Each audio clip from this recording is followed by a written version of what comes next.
오늘은 조금 좀 그 논쟁의 대상이 될 수 있는 침례와 세례 문제를 여러분하고 같이 하나님의 말씀을 통해서 좀 이렇게 생각을 해보려고 합니다.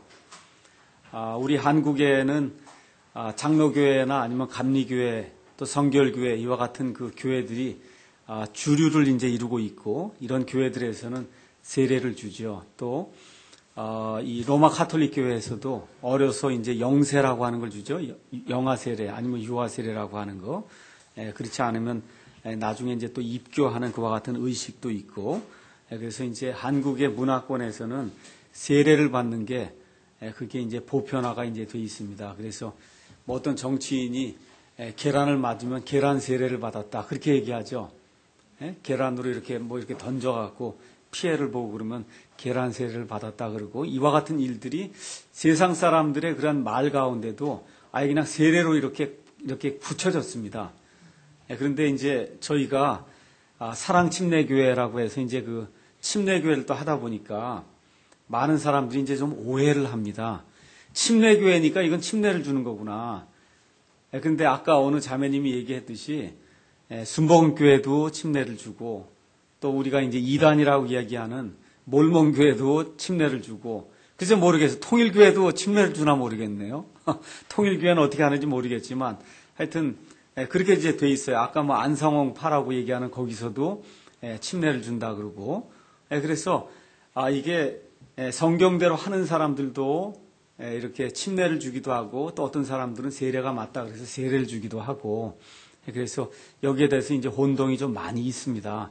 그래서 오늘 하나님의 말씀을 통해서 이 세례하고 이 침례 문제가 어떻게 지금 성경에 기록되어 있는지 한번 좀 살펴보는 것이 좋겠다 이런 생각이 들어서 오늘 오후에 또 이제 침례를 드려야 될 분들도 있고, 그래서 그냥 마음을 여시고 성경에 처음부터 끝까지 구약 성경에 침례가 나옵니까 안 나옵니까? 구약 성경에 침례나 세례가 구약 성경에 나와요 안 나와요? 안 나오죠. 이거 어디에만 나오는 거예요? 신약 성경에만 나오니까 신약 처음부터 끝까지 침례라고 기록되어 있는 이런 부분들을 살펴보면 이게 도대체 성경이 뭐라고 얘기하고 있는가를 분명히 알 수 있잖아요. 그렇죠? 그래서 이 성경을 통해서 한번 살펴보는 그런 시간을 갖도록 하겠습니다. 먼저 오늘 그 나누어드린 그 유인물을 보시면서 필요하시면 거기다가 이제 적으시고 각자 자기 것을 이제 하시면 도움이 될 겁니다. 한글 개역 성경에서는 이 세례라고 하는 그런 그 단어가 이제 나오는데, 여러분 세례교회라는 말 들어보셨어요? 사랑세례교회 이렇게 들어보신 적 없죠? 그러니까 우리는 이제 침례교회라는 말은 많이 들어보셨을 거예요. 그러니까 이게 침례와 세례가 무언가 확연히 다른 건 사실이죠. 그렇게 하다 보니까 어떤 사람도 뭐 온누리 세례교회 이런 얘기는 안 하거든요. 그러니까 지금 무언가 침례라고 하는 것이 독특한 거기 때문에, 그래서 그 독특한 거를 중요하게 생각하는 그와 같은 어떤 교단이나 집단이 있다는 겁니다. 근데 이제 우리 사랑 침례교회 같은 경우도 이제 침례라고 하는 거를 이렇게 강조를 합니다. 근데 강조를 한다 그래서 다시 한번 말씀드리지만 침례교회만이 예수님의 교회다 그런 이야기 하려고 하는 거 전혀 아닙니다. 그래서 침례라든지 아니면 무슨 근본주의라든지 이와 같은 것들이 예수님보다 더 앞에 나갈 수는 없어요. 예수님 그 뒤를 따라 나가는 가운데 침례냐 세례냐 뭐 근본주의냐 자유주의냐 이런 것들은 뒤에 이제 따라가는 그런 요소들이라고 볼 수가 있습니다. 그래서 개역 성경에서 세례로 번역된 그리스어는 밥티조라고 하는 그런 단어입니다. 밥티조. 밥티조는 이제 옛날에 지금부터 약 한 100년 전에 미국에 스트롱이라는 사람이 있었어요. 그 스트롱이라고 하는 사람이 이 영어 성경을 보시면 그 안에 단어가 굉장히 많이 나오잖아요. 그 단어에다 다 번호를 매겼습니다. 그래서 그 번호, 예를 들어 밥티조라고 하는 번호는 907번을 매겼어요. 907번을 찾으면 몽땅이 다 밥티조만 나오는 거예요. 그래서 그러한 번호를 스트롱 번호라고 이야기합니다. 스트롱이라고 하는 학자가 그 번호를 매겼기 때문에 지금도 성경을 피면은 번호가 그 단어마다 다 붙어 있어요. 그 번호 같은 걸 찾으면 다 원어가 같은 겁니다. 그래서 밥티조라고 하는 단어는 907번, 그 다음에 밥티스마라고 하는 단어는 908번, 그 다음에 밥티스테스라고 하는 단어는 910번. 그래서 이 세 단어를 개역성경은 세례라고 이제 번역을 했습니다. 그러니까 세례 요한 그러잖아요. 세례 요한. 여러분 그게 말이 원래는 좀 이상한 겁니다. 그게 세례 요한. 세례를 주는 자 요한이라 그러면 맞는 거예요. 세례자 요한 이런 건 맞는 거지만 세례 요한은 그건 일단 말 자체가 틀린 말이거든요. 예.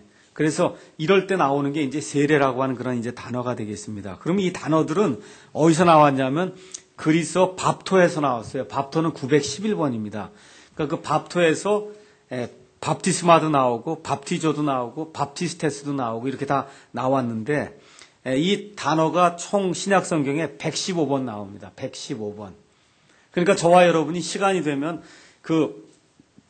이 115번 나오는 밥토라고 하는 단어를 쭉 찾아보면 이 단어가 어떤 용례로 쓰였는지 우리가 이제 알 수가 있습니다. 이거는 목사가 가르쳐 주거나 어느 신학자가 얘기할 필요가 없는 것이고 거기 나와 있는 단어들을 쭉 찾아가서 보시면 그 용례가 어떻게 되어 있는지 성경 자체가 성경을 이야기해 줍니다. 그래서 그걸 용례로 살펴보면 밥티스마를 이제 보통 우리 여기에서는 침례로 번역을 했고 개역성경은 세례로 번역했습니다. 밥티스마가 23회, 그 다음에 인물을 가리키는 명사 밥티스테스가 15회, 그리고 이렇게 침례를 준다, 뭐 세례를 준다고 이제 번역을 했겠죠. 이런 밥티조가 77회가 쓰였습니다. 그래서 개역성경에서는 이렇게 이제 세례라고 번역을 했는데 개역성경하고 달리 이제 그 미국의 책들을 가서 보면 바인이라고 한 그 유명한 그 학자가 만든 신약성경 단어사전이라든지 국제표준성경 백과사전이라든지 엉거라고 하는 그런 유명한 학자가 지은 성경사전이라든지 스트롱 아까 제가 말씀드렸죠. 그 스트롱이라고 하는 학자가 지은 용어색인이라든지 그래서 기독교계에서 널리 인정받고 있는 이러한 그 참고 문헌들과 그 다음에 여러분 이 영어 단어의 뜻을 여러분이 영어 단어가 이제 형성이 된 게 10세기경부터 이렇게 형성이 됐거든요. 그래서 10세기부터 이렇게 영어가 단어가 형성이 돼서 10세기부터 20세기까지 그 단어가 어떻게 변천이 되면서 그 뜻이 무엇인가를 여러분이 보길 원하시면 옥스퍼드 영어 사전을 가서 보셔야 됩니다. 옥스퍼드 영어 사전 두께가 한 이만큼 되는데요. 이런 걸로 20권 내지 30권이 되는 방대한 그와 같은 그 분량의 책입니다. 거기 가셔서 웹타이즈라고 하는 그런 그 단어를 찾아보시면 아주 명확하게 나와 있어요. 이게 잠근다. 예, 잠그는 걸로 그렇게 이제 명확하게 이제 나와 있습니다. 그래서 이제 우리가 세례라고 이야기할 때는 스프링클링 한다는 거 이렇게 뿌린다 이런 뜻입니다. 뿌려요. 그러니까 뿌린다 그러니까 뭐 물을 이렇게 뿌리는 게 아니라 저도 뭐 옛날에 이제 감리교회를 다니고 어려서부터 이제 했기 때문에 유아 세례를 주거나 하면 물을 이렇게 축축 이렇게 목사님이 적셔갖고 뭐 이마에다가 딱 이렇게 톡톡 치지 않습니까? 예, 그런 의미의 그거를 우리가 스프링클링 세례다. 그래서 이제 이 장로교회에서는 세라고 하는 게 닦는 거잖아요. 그러니까 죄를 씻어주는 그러한 개념으로 죄를 씻어주는 이게 물로다가 해서 죄를 씻어주는 그러한 개념으로 예, 이걸 해서 세례라고 부르는 겁니다. 실질적으로 천주교에서는 유아 세례를 받으면은 그러면 이름이 하늘에 기록이 된다고 그렇게 가르칩니다. 그 제가 또 옛날에 감리교회를 이제 오래 다녔는데 그 감리교회 목사님이 유아 세례도 이러고 준 다음에 오늘 이제 한 다음에 하나님의 생명책에 그 이름이 기록되었습니다. 그렇게 이제 선언도 하고 그렇게 하거든요. 왜 그러냐면 그 사람들의 개념 속에는 세례를 주면은 죄가 씻긴다고 보는 거예요. 죄가 씻긴다. 이렇게 하다 보니까 목사의 이러한 그 세례 집행을 통해서 사람의 죄가 씻기는 이러한 개념, 그게 이제 천주교에서 이제 나오게 된 건데 그것이 프로테스탄트 이 진영 안에 들어와서 여과가 되지 않고 그대로 이제 들어와서 지금 보편적으로 사람들이 이제 그렇게 이제 생각을 하고 있습니다. 근데 이렇게 하다 보니까 교회 가면은 1년쯤 지나면 이제 학습을 받으라 그러죠. 그렇죠? 그래서 1년 지난 이 학습 끝난 다음에 그 다음에 1년 또 지나면은 세례를 받으라 그래요. 그것도 대개 이제 부활절이나 아니면 성탄절쯤 돼서 그래서 이제 그와 같은 일을 하고 또 그거 세례 받은 다음에 또 한 1년쯤 지나면 집사를 하라 그러고 그렇죠. 그게 그러니까 순서처럼 이렇게 돼 있어요. 예, 그래서 이와 같은 일들이 과연 성경에 어떻게 기록이 돼 있나 이런 것들을 우리가 한번 살펴보도록 하겠습니다. 그래서 이 성경적인 그와 같은 그 사전들이라든지 핸드북, 그 다음에 영어 사전 이런 데 가서 보시면은 이 웹타이즈라고 하는 그런 단어의 1차적인 의미가 잠근다, 이렇게 푹 담근다라고 하는 그런 뜻으로 나와 있습니다. 자, 그럼에도 불구하고 중국어, 그 다음에 한국어, 그 다음에 일본 성경에는 다 세례로 번역이 되어 있습니다. 세례. 그게 번역이 된 이유는, 가장 큰 이유가 뭐냐 하면 천주교회가 중국 땅에 먼저 발을 들여놨어요. 그래서 천주교에서 성경에 영향을 미쳤기 때문에 천주교에서는 다 세례를 하기 때문에, 그래서 그거를 씻는 그런 세자를 써서 세례로 이제 이렇게 번역을 해놨습니다. 자, 그러면 우리나라 같은 경우에는 글쎄 제가 뭐 정확한 그 통계는 모르겠지만 기독교인이 한 1,000만 명쯤 된다 이렇게 봤을 때 아마 세례를 주는 장로교, 감리교, 그 다음에 성결교 이런 데가 이제 주로 세례를 주겠죠.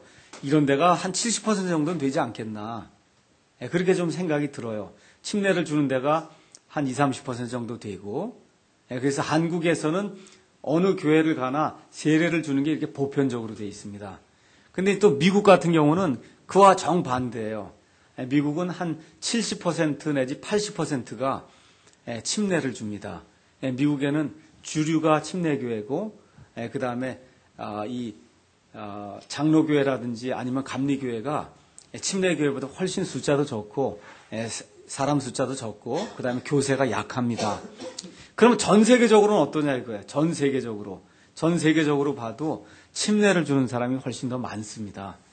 그런데 우리나라에서는 유독 이제 침례를 준다 그러면은 좀 이상하게 생각을 하고, 우리가 이제 지난번 교회를 다니면서 여름에 이 수련회를 가서, 수련회 가면 이제 풀장 같은 데가 있으니까 풀장에서 이제 침례를 주고 그러면 거기 믿지 않는 사람들이 이렇게 모입니다. 이렇게 모여갖고 굉장히 이상한 무슨 의식을 행하는 이상한 사람들처럼 이렇게 그 침례 받거나 침례 주는 그와 같은 사람들을 보곤 하거든요. 왜냐하면 그게 우리나라 문화에서는 굉장히 생소하기 때문에 그렇습니다. 자, 그와 같은 사실을 우리가 인정을 하면서 어쨌든 그럼 우리가 이러한 그 문화적인 차이 때문에 계속해서 이제 세례를 받아야 될 것인가, 아니면 이 성경에 기록된 대로 우리가 침례를 좀 받아야 될 것인가. 또 내가 옛날에 세례를 저도 세례를 옛날에 받았거든요. 그러고 나서 침례를 2번 받았어요. 그러니까 3번 받은 거예요, 결국은. 왜 그러냐 하면 제가 봤을 때 제 양심에 처음에 2번 받은 거는 사람들 앞에서는 받은 거지만 성경적으로 봐서는 그거는 하나님 앞에서 바른 게 아니다라고 하는 그와 같은 확신이 들었기 때문에 그래서 다시 한번 받게 됐습니다. 그러니까 이렇게 받는 경우가 미국 같은 경우를 이렇게 보면은 상당히 많이 있습니다. 흔한 경우입니다. 그러니까 어릴 때 뭐 이렇게 손 들고선 구원받겠다 그러고 침례를 받았어요. 침례를 받았는데 시간이 지나다 보니까 그때 구원받은 게 아니고 뭔가 이렇게 그 감정적인 부추김에 의해서 다른 친구들 손 드니까 나도 손 들고 이렇게 하니까 목사님이 침례 받으라 그러니까 6살 때 뭐 7살 때 이렇게 받았으니까 사실 잘 뭐가 뭔지도 모르고 이렇게 침례 받거나 그런 경우가 많이 있어서 나중에 20살쯤 이렇게 됐을 때, 어떤 사람 40살쯤 됐을 때, 또 어떤 사람은 심지어 목사를 하다가도 지금 보니까 이게 하나님의 말씀을 비춰보니까 내가 그때 구원받은 건 구원받은 게 아니었다. 그래서 다시 이제 침례를 받는 그러한 사례가 상당히 많이 있습니다. 자, 그러면 먼저 성경에는 침례에 대해서 어떻게 나와 있는가 한번 여러분과 제가 성경을 통해서 한번 살펴보도록 하겠습니다. 먼저 요한복음 3장 23절 가서 보시죠. 요한복음 3장 23절. 요한복음 3장 23절에 가서 보시면 요한도 살림에 가까운 애논에서 침례를 주니 이는 거기에 많은 물이 있었기 때문이더라. 자, 그러면 침례를 주려면 물이 많아야 돼요? 적어야 돼요? 물이 많아야지만 침례를 줄 수가 있어요. 세례는 요 조그만 종지 하나만 있으면 되는 거거든요. 거기다 물 담으면 되는데 여기 지금 성경에 가서 보니까 침례를 주려고 하면 물이 많아야 줄 수가 있습니다. 첫 번째. 두 번째, 사도행전 8장 36절 한번 가서 보시죠. 사도행전 8장 36절. 여기는 이따가 또 볼 테니까요. 여러분께서 8장 36절은 이렇게 이제 접어 놓으시기 바랍니다. 8장 36절에 그들이 계속해서 길을 가다가 물 있는 곳에 이름에 내시가 이르되 보라 여기에 물이 있으니 무엇이 내가 침례받는 것을 방해하리요. 이렇게 돼 있어요. 자, 그러면 침례를 받으려면 물 있는데 가야 되죠. 맞죠? 세례를 받으려면 물을 가져와야 되는 거고, 맞지 않습니까? 세례를 받으려면 물을 가져오면 되는 거고, 침례를 받으려면 물이 있는 데를 가야 되는 거예요. 맞습니까? 네, 그래서 물 있는 데를 가야 되고 물이 또 어떤 데를 가야 돼요? 많은 데를 가야 됩니다. 자, 그 다음에 8장 38절 쭉 가셔서 또 읽어보니까 그가 명령하여 병거를 멈추게 한 뒤 빌립과 내시가 둘 다 물속으로 내려가니 into the water 그렇게 기록이 되어 있어요. 영어로 가서 보시면 여러분 영어 옛날에 중학교 때 배울 때 into 아시죠? 어디 속으로 쑥 들어가는 건 into잖아요. 그래서 물속으로 into the water 이렇게 이제 기록이 되어 있습니다.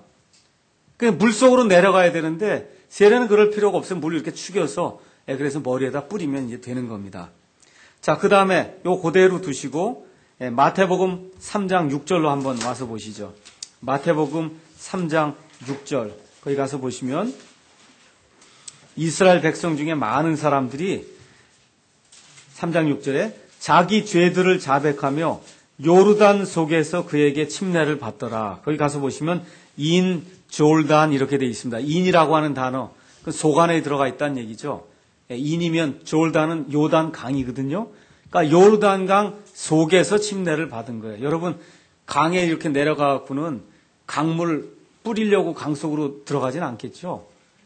뿌릴 것 같으면 한 잔 갖고 오면 되는 거지 않습니까? 그래서 강 속으로 들어가야만 그러니까 물 속으로 들어가야만 침례를 받는다. 자, 그 다음에 요거 이제 금방 아셨으니까 3장 16절 한번 예수님이 침례 받을 때 3장 16절 가서 보세요.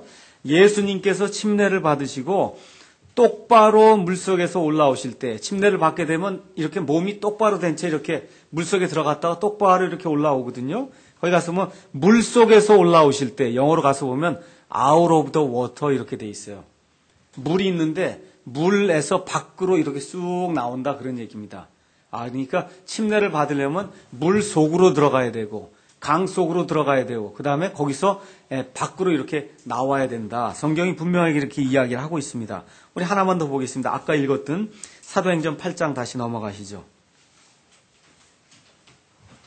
사도행전 8장 39절에도 가서 보시니까 그들이 물속에서 나와 올라갈 때 그래서 침례를 주는 그와 같은 대목에 가서 보시면은 반드시 out of the water 이렇게 돼 있어요. 물 속에서 나오는 걸로 이렇게 기록이 되어 있습니다. 자, 그러면 이 몇 구절을 이렇게 통해서 침례와 세례 이런 것들을 가서 보니까 이게 성경에 있는 그대로 해서 이거 가서 적용을 할 것 같으면은 일단은 물이 많은 데 가야 되고 물 속에 들어가야 된다고 하는 사실을 그거는 이게 목사가 가르쳐 주지 않아도 양심이 있으면은 이게 성경 그대로 읽으면 이건 물 속에 들어가야 되는 거구나. 누구나 이제 이해를 할 수가 있습니다. 자, 그러면 성경에 무슨 침례가 있습니까? 성경에.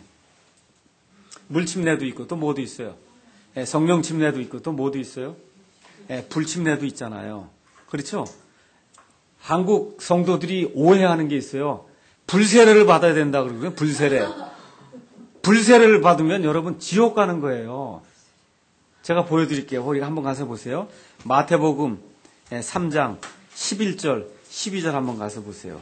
마태복음 3장 11절 12절 가서 보시면 침례자 요한이 이스라엘 백성에게 물 침례를 이제 준 이후에 그 다음에 이제 성령 침례하고 불 침례에 대해서 지금 이야기하는 대목이 나옵니다. 자, 침례는 뭐라 그랬어요? 뜻이 잠그는 거다 그랬습니다. 푹 들어가야 되는 거예요. 11절 가서 볼게요. 11절 끝에 그분께서는 너희에게 성령님으로 침례를 주시고 불로 침례를 주시리니 그 다음에 성령님의 침례가 뭐고 불 침례가 뭔가가 12절에 기록이 되어 있습니다. 곧 손에 키를 들고 자신의 타작마당을 철저히 정결케 하사 자신의 알곡은 모아 곳간에 들이시되 그래서 알곡이 돼서 곳간에 들어가는 사람은 성령 침례를 받는 사람이고 껍질은 꺼지지 아니하는 불로 태우시리라. 그래서 알곡이 있고 껍질이 있단 말이죠. 그래서 알곡으로 드러나는 사람은 성령 침례를 받는 사람이고, 껍질로 들어가서 불 속에서 푹 잠겨갖고, 그래서 불타는 그런 사람은 불침례를 받는 사람이라고 성경에 나와 있습니다. 그러니까 절대 세례든 침례든 좋으니까 불세례는 받지 마십시오.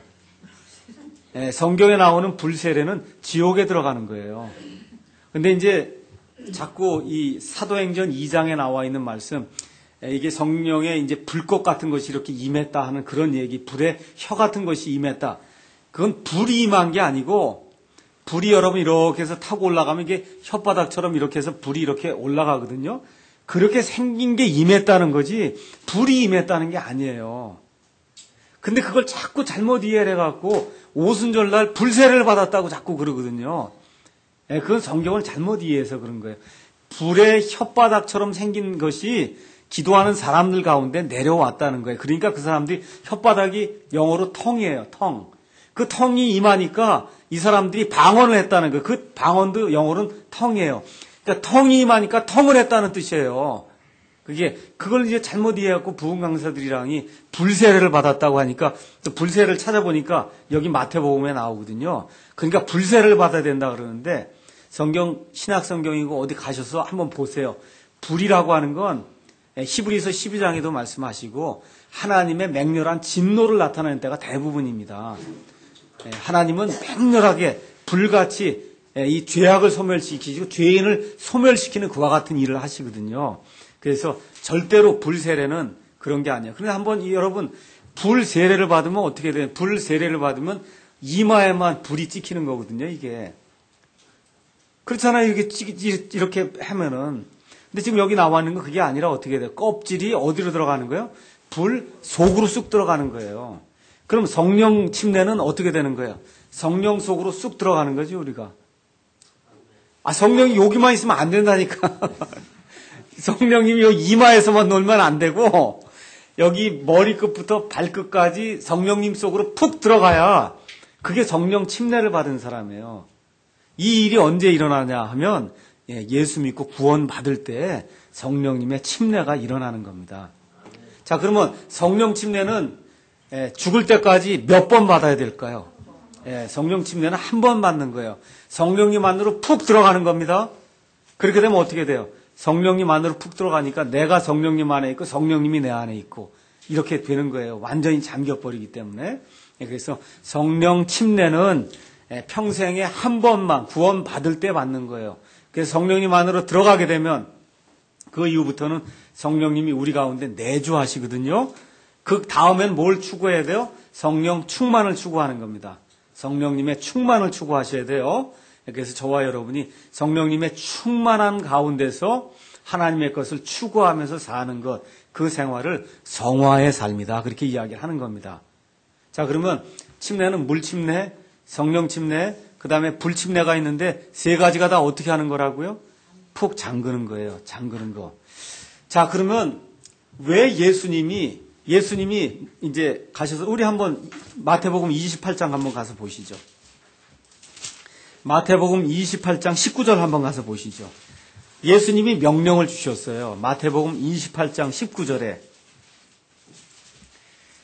예수님의 마지막 유언 비슷한 거예요. 이 땅을 떠나시기 전에 예수님이 제자들에게 주신 말씀이에요. 온 세상에 가서 이와 같은 일을 해라. 그러므로 너희는 가서 모든 민족들을 가르치고 아버지와 아들과 성령의 이름으로 그들에게 침례를 주라. 그렇게 기록이 돼 있죠. 그러니까 예수님의 유언이나 마찬가지예요. 뭘 하라고요? 침례를 주라 그랬단 말이에요. 침례.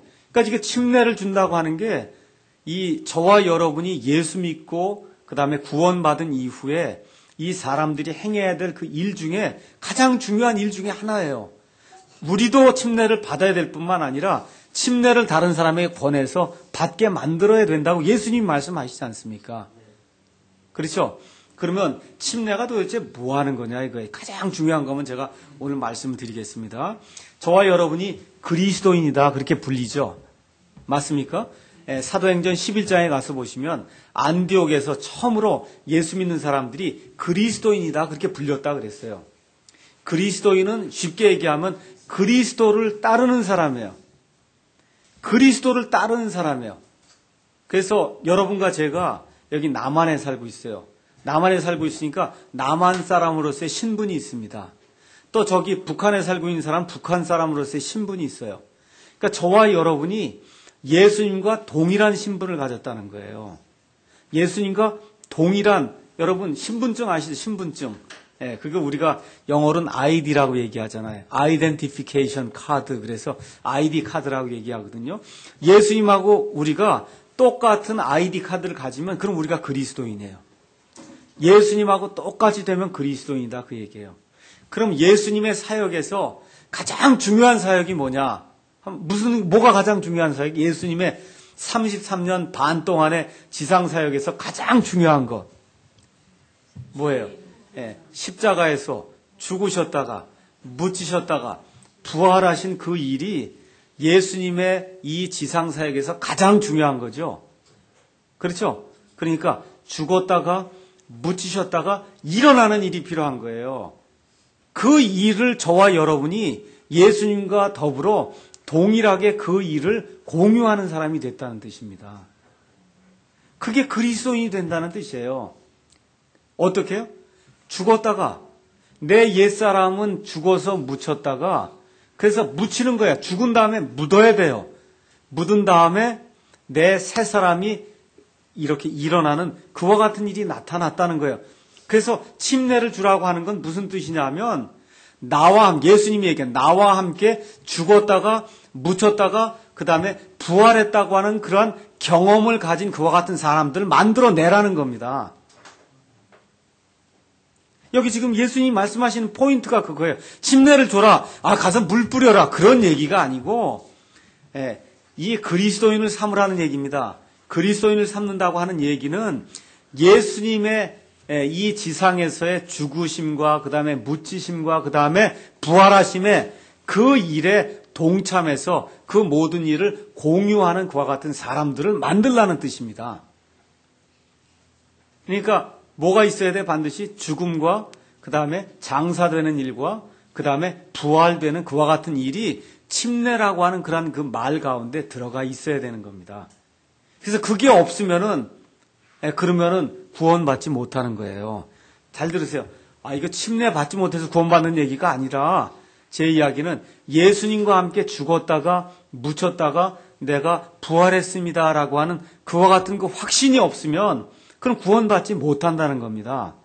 자, 그러면 이 침례의 의미에 가장 중요한 건 이 그림을 보시면 알겠지만 사망을 해야 됩니다. 옛사람이 죽었다가 그래서 어떻게 해요? 옛사람 아예 묻어버려요.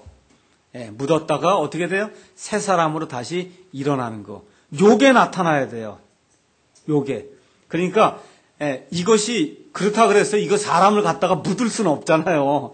이걸 죽였다가 묻었다가 그랬다가 다시 새 사람 어떻게 사람을 그렇게 만들 수가 없지 않습니까? 그렇잖아요. 그러니까 뭐로 나타내 주는 거냐면 상징으로 나타내 주는 거예요. 상징으로.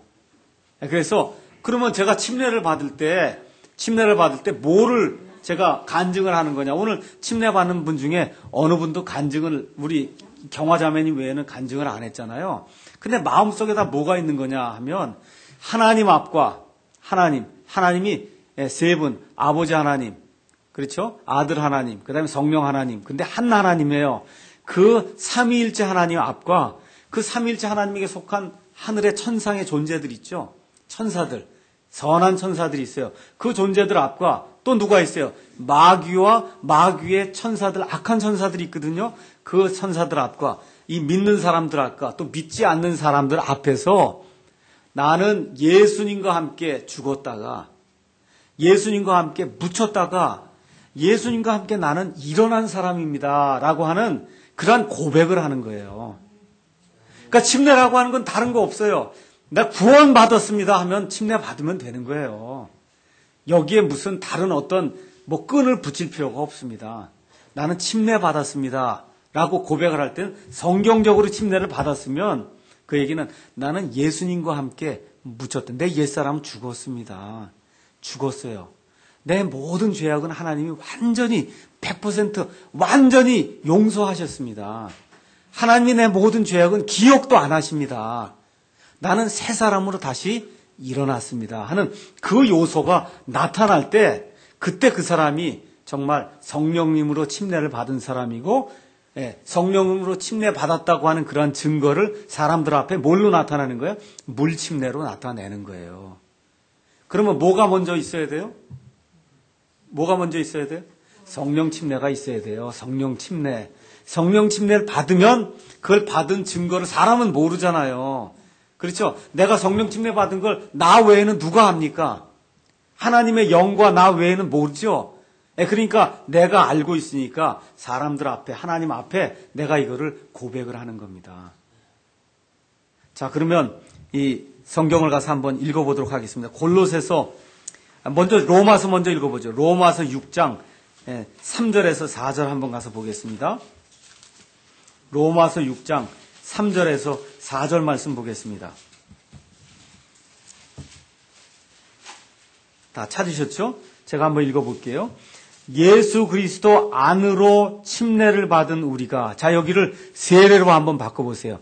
예수 그리스도 안으로 세례를 받을 수 있습니까? 벌써 안으로 이렇게 나오잖아요. 그거 어떻게 돼요? 잠겨야 된다는 얘기가 나오죠? 예수 그리스도 안으로 침례를 받은 우리가 다 그분의 죽음 안으로 침례를 받은 줄을 너희가 알지 못하느냐. 어떻게 된다는가? 죽음 속으로 쑥 들어가야 된다는 거예요. 이 머리만 들어가면 안 되고 온 몸이 죽음 속으로 푹 들어가야 된다는 겁니다. 그 다음에 그러므로 우리가 죽음 안으로 침례를 받아 그 다음에 어떻게 돼요? 그분과 함께 묻혀야 된다는 거예요. 묻혀야 돼.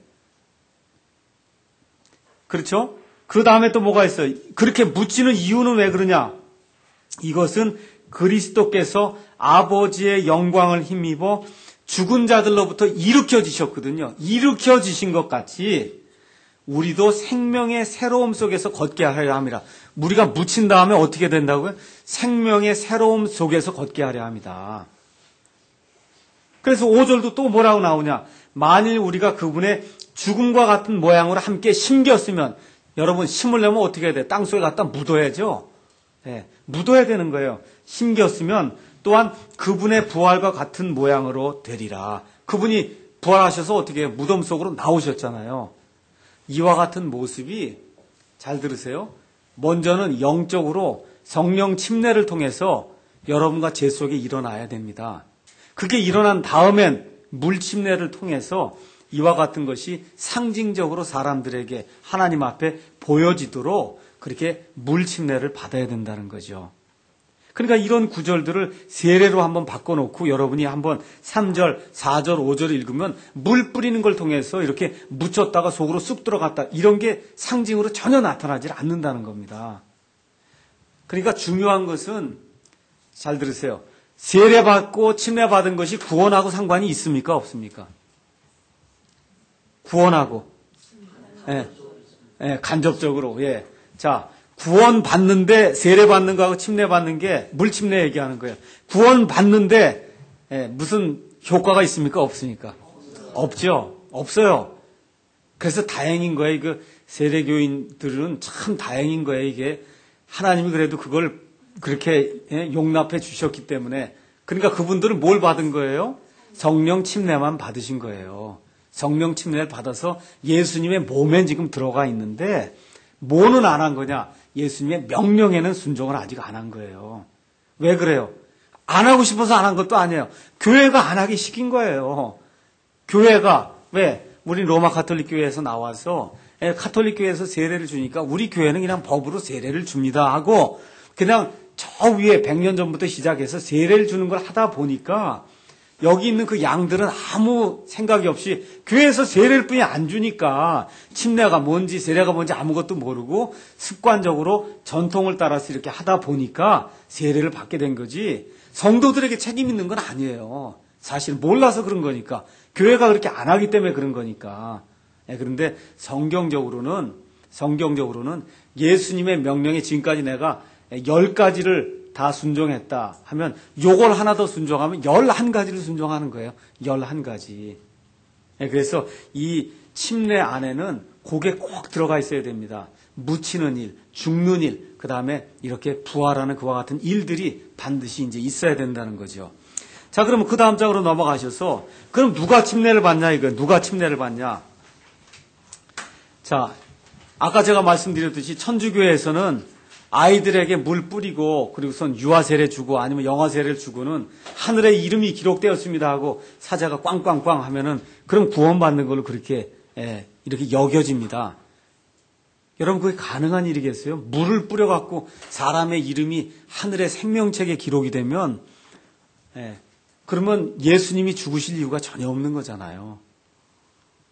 그렇죠? 예, 그래서 이와 같은 일은 불가능합니다. 또 부모가 대신해서 그와 같은 일을 해줄 수도 없고요.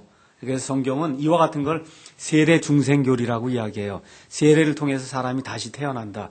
이와 같은 건 성경에 없습니다. 근데 또 이런 것들을 로마 가톨릭 교회에서도 가르치고, 여러분 그리스도의 교회라고 하는 교회 들어보셨죠? 그리스도의 교회라고 있어요. 그걸 이제 미국에서는 캠벨이라고 한 사람이 그 교회를 만들었기 때문에 그걸 따르는 사람을 캠벨라이트라고 얘기해요. 이 사람들은 물 속에 집어넣어야 그래야 구원받는다고 가르칩니다. 그러니까 물 침례를 줘야만 구원받는다고 가르쳐요. 우리나라에도 그리스도의 교회 많은 교회가 그렇게 가르칩니다. 이와 같은 것들은 비성경적이다. 그래서 믿고 거듭나야 침례를 받는 거지, 침례 100번, 1000번 받아도 구원 못 받습니다. 자, 그러면 사도행전 8장으로 넘어가서 보시죠. 사도행전 8장에 가셔서 보시면은, 사도행전 여러분 기록을 가서 보시면은 사도행전 1장 8절에서 예수님이 뭐라고 말씀하십니까? 성령님께서 너에게 임하신 뒤에 너희가 성령을 받으면은, 그러면 제일 먼저 어디에서 증인이 되는 거예요? 예루살렘과 온 유대와 그 다음에 사마리아와 그 다음에 땅끝까지 이르러.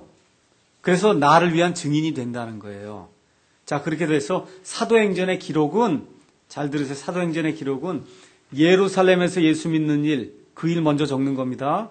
그 다음에 유대 지방에서 예수 믿는 일, 그 일이 그 다음에 기록이 돼 있고, 그 다음에 사마리아 지방에서 예수 믿는 일이 기록이 돼 있고, 그 다음에 맨 끝에 가서 땅 끝까지 복음이 전달이 돼서 사람들이 예수 믿는 일이 사도행전 1장부터 시작해서 28장 안에 기록이 돼 있습니다.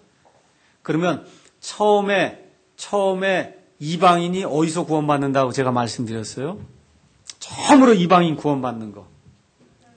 고넬료 사건이 몇 장에 나와요? 사도행전 10장에 나와요. 사도행전 10장에 처음으로 나와요. 사도 베드로가 깜짝 놀랐습니까? 안 놀랐습니까? 이방인이 구원받는 거 보고. 놀랬죠. 야, 어떻게 이방인이 구원받을 수 있는가? 그러면 여러분이 성경을 있는 그대로 받아들이시면 그 전까지 이방인 구원받는 일이 있었습니까? 없었습니까? 없었죠. 예. 이 사마리아 지방에서 사람들이 구원받는 역사가 몇 장에 기록되어 있어요? 8장에 기록되어 있어요. 8장? 예, 그러니까 8장 전에는 뭐가 기록되어 있는 거예요? 예루살렘과 유대에서 구원받는 일이 기록되어 있고, 8장, 9장으로 가서 사마리아 지방, 그 다음에 이제 10장 넘어서면서부터 온 세상의 이방인들에게까지 하나님의 말씀이 선포되는 그런 내용이 기록되어 있습니다. 그러면 사도행전 10장까지 대략적으로 몇 년이 걸렸냐? 10년이 걸린 거예요. 10년. 그러니까 첫 10년 동안에 구원받은 사람 다 누구예요? 유대인만 구원받았어요. 유대인 외에는 가서 복음을 선포하지 않았어요.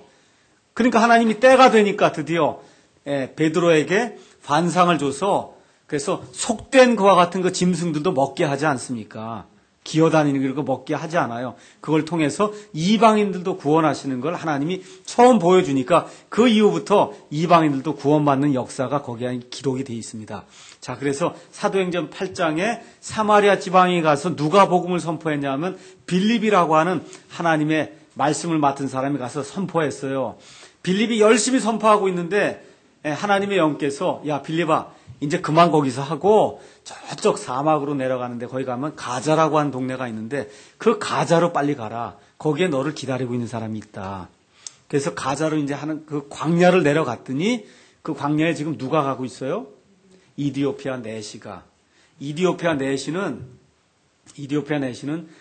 이스라엘 사람인데 흑인 이스라엘 사람이에요. 흑인. 그러니까 솔로몬 당시에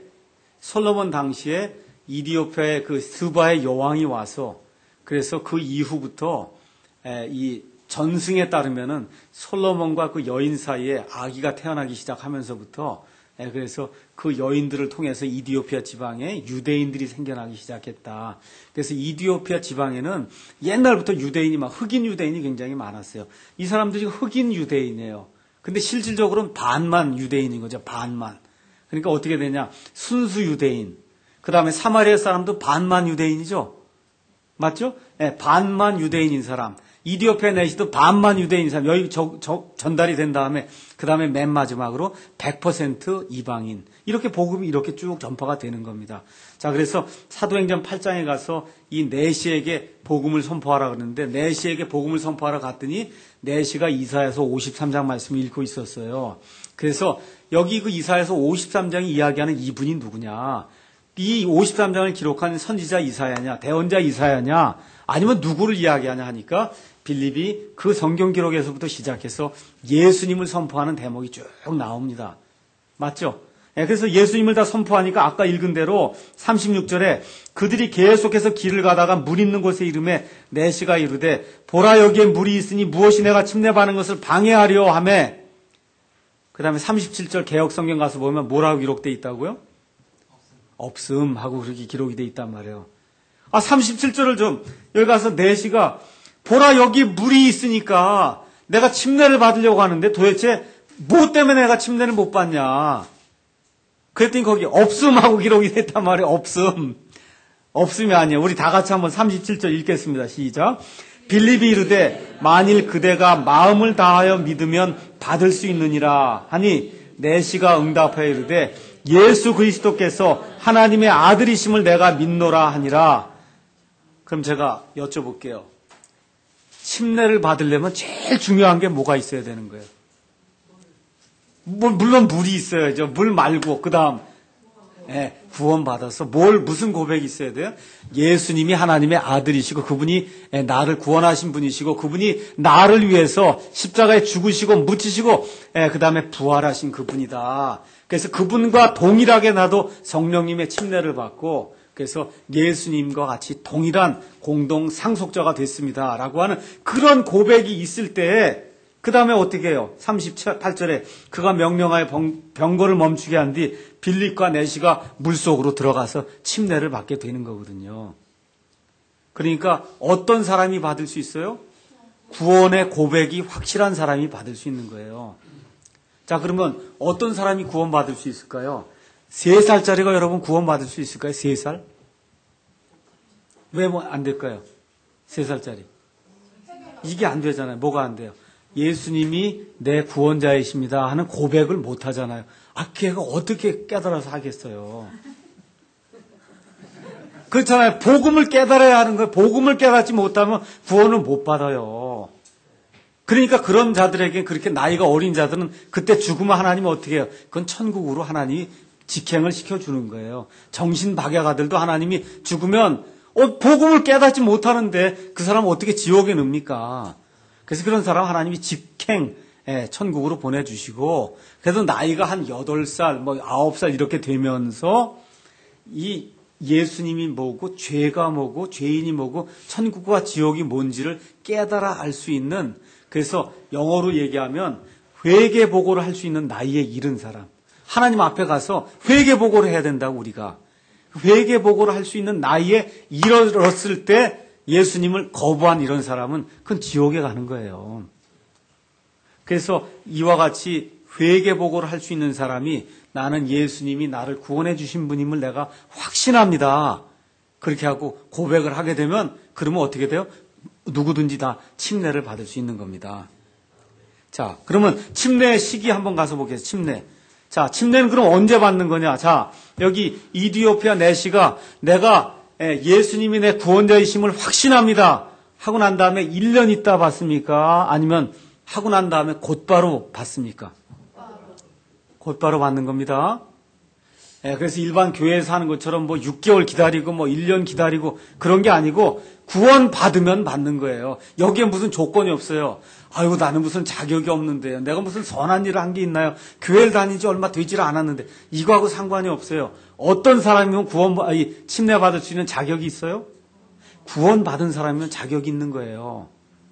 구원받으면 자격이 있는 겁니다. 자, 그럼 한번 또 가서 읽어볼게요. 그 사도행전 그대로 넘어가셔서 사도행전 16장 가서 보세요. 사도행전 16장에 가서 보시면 25절부터 바울과 실라가 빌립보 감옥에 갇히는 그와 같은 일이 나옵니다. 그래서 바울과 실라가 기도하고 노래로 하나님을 찬양하니까 감옥문이 막 흔들리고 지진이 생겨갖고 이 간수가 깜짝 놀랐어요. 어우, 이 사람들이 다 도망갔나 보다 하고 자결하려고 하는데 바울과 실라가 얘기하죠. 너 자살하지 마라. 우리 여기 다 있다. 그렇게 이제 이야기한단 말이죠. 30절 가서 보니까 이 간수가 그들을 데리고 나와 이르되 이 엄청난 일이 일어났단 말이에요. 이 사람들이 기도하고 찬양하고 그랬더니 지진이 일어나고 엄청난 일이 일어났어요. 그들을 데리고 나와 이르되 선생들이여 내가 무엇을 하여야 구원을 받을 수 있습니까? 그랬더니 그들이 이르되 주 예수 그리스도를 믿으라. 그래야면 내가 구원을 받으리라. 또 내 집이 구원을 받으리라. 이랬단 말이에요. 그러고 나선 32절에 주의 말씀을 그와 그의 집에 있던 모든 사람에게 말하니라. 자, 33절 다 같이 읽겠습니다. 그 밤 그 시각에 간수가 그들을 데려다가 채찍 맞은 자리를 씻어주고 자기와 자기의 온 가족이 즉시 침례를 받은 뒤에, 자, 언제 침례를 받았어요? 즉시 받는 거예요.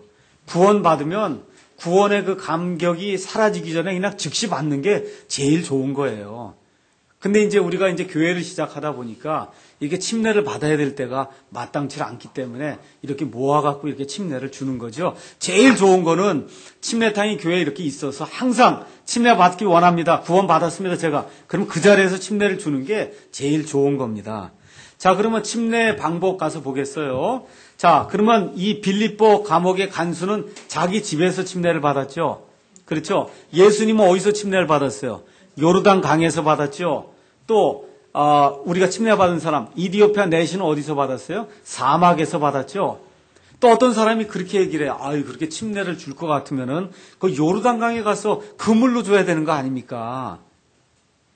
요점이 여러분 요르단 강이 요점입니까? 아니면 푹 잠기는 게 요점이에요?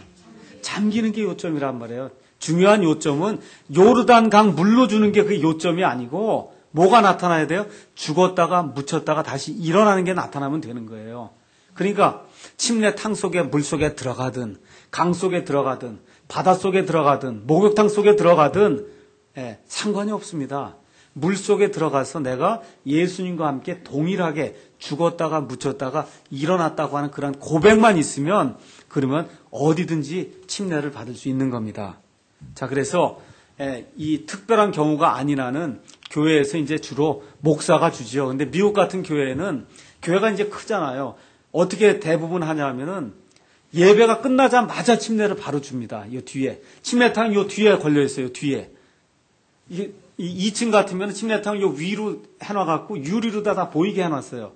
그래서 목사님이 이제 침례를 주겠습니다 하면 교회 집사나 어느 침례를 담당하는 분이 있어요. 그분이 이미 딱 준비하고 있다가 거기서 다 옷 갈아입고 그냥 침례를 금방 이게 줍니다. 그러니까 목사님이 줘도 되고 또 어떤 분은 아이고 목사님이 안 주면 그게 효력이 좀 이렇게 좀 떨어지는 게 아닌가. 이거 효력은 목사에게서 아무 효력이 안 나옵니다. 아시겠죠? 목사가 주면 무슨 효력이 뭐 2배 나오고 그런 게 없어요. 똑같아. 목사가 주나 형제가 주나. 그래서 아이들 같은 경우에 어떻게 하는 교회도 있냐면 아버지가 주게 하는 교회도 있어요. 아버지가 아이들 자기 아이 구원받은 거 아버지가 주게 상관없는 거예요. 그래서 누구든지 구원받은 사람이면 침례를 받을 수 있고 침례를 줄 수가 있는데 많은 경우에 교회에서 이 일을 행하기 때문에 그래서 교회에 이 침례를 담당하는 그런 분이 침례를 주는 것이 그냥 합당하다. 이렇게 이제 우리가 볼 수가 있게 됩니다. 자, 그러면 침례를 어떻게 하느냐? 물 속에 물이 있습니다. 물이 있거나 하여튼 뭐 바다가 되든 강이 되든 거기 있으면은 제가 이제 묻습니다. 침례를 주는 사람이 이제 물어요. 예수님에 대해서 어떻게 생각하십니까? 예수님이 누구라고 생각하십니까? 뭐 구원 받으셨습니까? 등등 여러 가지를 이제 묻습니다. 그 중에 이제 하나를 이제 어떤 걸 묻겠죠. 그러면 저는 예수님이 어떤 분이라고, 저를 구원해 주신 분이고 어떤 분이라고 생각합니다 하고 예수님을 내 개인의 구원자로 영접했습니다. 라고 이제 그 고백을 하나님과 사람 앞에 하면은 제가 형제님의 믿음 고백과 예수님의 명령에 따라 제가 아버지와 아들과 성령의 이름으로 침례를 드립니다. 그렇게 이야기하고 물속에 잠겼다가 그렇게 다시 이렇게 꺼내내는 겁니다. 그러니까 이게 뭐 절차가 복잡한 것도 없어요. 뭐만 있으면 돼요? 예수님에 대한 믿음의 고백이 있어야 돼요. 믿음 고백. 그게 있으면 저는 뭐에 따라 주는 거예요? 이분의 믿음 고백과 예수님의 명령이 있으면 제가 주는 거예요. 제가 그거 안 됩니다. 그렇게 막을 이유가 전혀 없어요. 고백하셨죠? 그렇죠? 그 다음에 예수님이 주라고 명령하셨죠? 그러니까 저는 예수님의 그 일을 수행하는 그러한 사람으로서 형제님의, 자매님의 믿음 고백과 예수님의 명령에 따라 제가 침례를 드립니다 하고 예수님이 하라고 한 대로 침례를 드리는 거. 그거 외에는 아무 다른 것이 붙어 있는 게 없습니다. 자, 그러면 먼저 그러면 이런 문제가 처음 예수 믿는 사람에게 문제가 안 되는데 나는 옛날에 저 같은 경우 이제 감리교회에서 이제 나 세례를 받았단 말이에요. 그럼 왜 또 침례를 또 받아야 됩니까? 이거 침례교회를 해야 되기 때문에 이것도 침례를 받아야 되는 겁니까? 그런 것이 성경에 나와 있어요. 우리 한번 사도행전 19장 가서 보시죠. 사도행전 19장. 사도행전 19장 1절부터 읽어볼게요. 아볼로가 고린도에 있는 동안 바울이 윗지방들을 두루 다니고 에베소에 이르러 어떤 제자들을 만나 그들에게 이르되 너희가 믿은 이래로 성령님을 받은 적이 있느냐 하니 그들이 그에게 이르되 우리는 성령님이 계신다는 말도 들은 적이 없노라 하거늘 바울이 그들에게 이르되 그러면 너희가 무슨 침례를 받았느냐 하니 그들이 이르되 요한의 침례라 하매 이에 바울이 이르되 참으로 요한이 회개의 침례로 침례를 주며 백성에게 말하여 그들이 자기 뒤에 오실 분 곧 그리스도 예수님을 믿어야 한다고 하였느니라 하거늘 그들이 이 말을 듣고 주 예수님의 이름으로 침례를 받으니라. 자, 이 사람들 침례 원래 받았습니까? 안 받았습니까? 받았죠? 그런데 어떤 침례를 받았다고요? 요한의 침례를 받았다는 거예요. 그게 무슨 얘기예요? 회개하고 죄들을 자백하는 그런 침례를 받았는데 예수님이 주는 그리스도인으로서 침례를 받은 거예요? 아니에요. 아니거든요. 그러니까 어떻게 돼요? 예수님의 말씀을 충분히 이해한 다음에 어떻게 해요? 다시 침례를 받는 겁니다. 이게 무슨 뭐 부끄러워할 일도 전혀 아니고 저도 이것 때문에 고민을 많이 했어요. 처음에. 야, 이거 내가 세례를 분명히 받았는데 이걸 왜 또 받아야 되나 이것 때문에 고민을 많이 했습니다. 근데 이 성경에 이와 같은 사례가 나와 있어요. 성경에. 잘못 받은 게 생각이 되고 내 양심이 허락하지 않으면 그럼 다시 받으면 되는 거예요. 다시 받으면 돼. 이런 사례가 우리의 유익을 위해서 성경이 이렇게 사도행전이잖아요. 사도행전은 성경에서 이 그리스도인들이 어떻게 행했는가를 기록해 놓은 거거든요. 누구를 위해서 기록했어요? 저와 여러분을 위해서 이런 문제가 있을 땐 이렇게 하라고 그렇게 기록을 해놓은 거예요. 그럼 이 사람들 처음에 물에 들어갔습니까? 안 들어갔습니까? 세례 받았어요? 침례 받았어요? 침례 받았어요. 나 침례 받았습니다. 그렇게 버틴길 수도 있는데 예수님에 대해서 확실히 알고 난 다음에는 그럼 뭐 다시 한번 받죠 하고 다시 받는 거거든요. 뭐 이론의 여지가 없는 거예요. 그렇기 때문에 이거 어렵게 생각할 필요가 없습니다. 왜냐하면 저도 고민을 많이 하고 했는데 나중에 가서 이런 구절들을 보니까 뭐 너무 당연한 거더라고요. 그래서 여러분도 그렇게 이런 문제로 너무 고민하실 필요 없습니다. 받으시면 돼요. 이게 그렇게 어려운 문제도 아니고 그렇게 해서 하나님 앞에 가서 한 가지 명령을 내가 더 수행했습니다. 이렇게 이제 생각하시면 되는 겁니다. 그 다음에 여러분 이 메소디스트, 감리교는 우리가 뭐라고 부르냐면 메소디스트라고 불러요. 영어로 메소디스트. 그 다음에 카톨릭 교회는 카톨릭이라고 부릅니다. 그 다음에 장로교회는 프레스비테리안이라고 불러요. 근데 우리 침례교회는 뭐라고 불러요? 베프티스트라고 부르죠? 여러분 이런 단어 중에 성경에 나오는 단어가 어떤 단어가 성경에 나오는지 아십니까? 베프티스트만 성경에 나와요. 침례자 요한 할 때 John the Baptist, 베프티스트라고 하는 단어만 성경에 나오지 무슨 메소디스트, 프레스비테리안, 뭐 에피스코팔, 뭐 홀리니스 이런 얘기 안 나옵니다. 이게 제가 말씀드리고자 하는 게, 침내 교인만 교인이다 그런 얘기를 하려고 하는 것이 아니고, 저와 여러분이 이런 침례 교회를 하면서 베프티스트가 된다라고 이야기했을 때, 이게 꼭 침례 교인이 아니라 해도 침례를 받으면 베프티스트가 되는 거거든요. 그건 의미가 상당히 참 중대한 그런 의미를 가지고 있다. 왜? 성경에 있는 용어를 쓰는 거예요, 저희가. 성경에 있는 용어예요. 베프티스트라고 하는 용어는 아주 예수님도 누구에게 침례를 받아요? 베프티스트 요한에게 침례를 받습니다. 베프티스트 요한에게. 그렇기 때문에 이게 상당히 그 중요한 의미를 갖는다. 그래서 제가 침례를 안 받아도 구원받는 데는 아무 문제가 없습니다. 침례를 안 받아도 문제가 없어요. 근데 저희가 이 침례교회를 하면서 여러분들 가운데 혹시 침례를 안 받으신 그런 분이 있으시면, 구원은 받았는데 세례를 받거나 이렇게 하신 분이 있으시면, 그러면은 침례를 받으시면 지금까지 100가지를 순종했다 그러면 요거 하나 더 하시면 101가지를 순종하면서 성경에 나와 있는 좀 더 좋은 그런 크리스찬이 된다는 겁니다. 그럼 제가 하나만 마지막 물어볼게요. 침례를 받으면 그럼 침례 교인이 되는 건가요? 여러분, 침례를 받으면 침례 교인이 되는 거예요? 아니에요. 침례를 받으면 침례 교인이 되는 게 아닙니다. 뭘 하는 거예요? 예수님의 명령에 하나 더 순종하는 거예요. 예수님의 명령에. 그럼 침례 교인이 돼야 되겠다. 사랑 침례교회 교인이 돼야 되겠다. 예를 들어. 그러면 어떻게 해야 돼요? 내가 침례 받은 걸 이야기하고 그 교회에 조인하면 되는 거예요. 내가 거기 멤버로 들어가겠습니다 하면 그건 침례교회 회원이 되는 거고, 여러분과 제가 물 침례를 하나 더 받았다. 그렇게 하면 어떻게 되는 거예요? 좀 더 나은 그러한 크리스찬이 된다. 그 얘기입니다.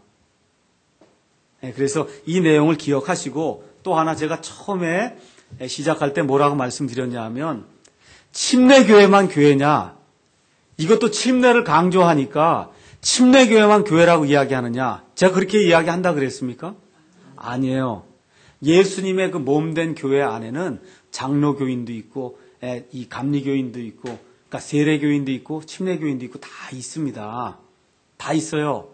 근데 그건 예수님의 보이지 않는 그 몸이거든요. 그 몸 안에. 그건 뭐를 통해서 들어가는 거예요? 성령님의 침례를 통해서 들어가는 겁니다. 그런데 그거는 이제 보이지 않는 그 몸에 대한 얘기고, 그 보이지 않는 몸이 지금 땅에 사는 동안은 지금 여기 지역에서 지옥교회를 이루고 있죠. 맞죠? 그럼 이 지옥교회는 지금 보이는 사람들끼리 하는 거잖아요. 맞죠? 이런 교회를 하게 될 때는, 그때는 장로교는 장로교 법이 있고, 침례교는 또 침례교회 그와 같은 어떤 지켜야 될 그런 법이 있는데, 우리가 침례교회를 하겠습니다라고 이야기할 때는 기본적으로 침례를 받은 사람만이 그 교회의 회원이 될 수 있습니다라고 하는 그런 전제하에서 침례교회를 하는 거예요. 그러니까 여러분께서 그걸 잘 이렇게 이해를 하시고, 침례를 받으니까 내가 뭐 특별하게 어떤 존재가 되나 보다 이렇게 생각하실 필요는 전혀 없습니다. 단지 하나님의 명령에 하나 더 순종하는 그와 같은 크리스찬이 된다, 이렇게 생각을 하시면 되겠습니다.